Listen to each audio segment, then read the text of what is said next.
Sa ilalim sa major surgery si dating Negros Oriental 3rd District Representative Arnolfo Teves Jr. Ayon sa kanyang abogado na si Attorney Ferdinand Topacio, pasya ito ng mga doktor ng government hospital kung saan isinugod si Teves kahapon matapos dumaing na matinding pananakit ng tiyan.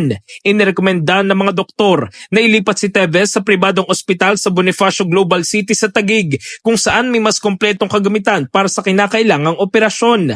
Alinsunod na rin ito sa official protocols ng Bureau of Jail Management and Phenology na may kustodiya kay Teves. Ayon pa kay Attorney Topacio, naabisuhan na ang lahat ng trial court kung saan may kinakaharap na kaso si Teves. Hindi naman inilahad ng abogado ang diagnosis at sinabing ipinauubay niya na ito sa mga doktor. Si Teves ay nahaharap sa patong-patong na kaso ng pagpatay, kabilang na ang pagpaslang kay Governor Roel Degamo noong 2023 at iba pang kaso ng pagpatay noong 2019.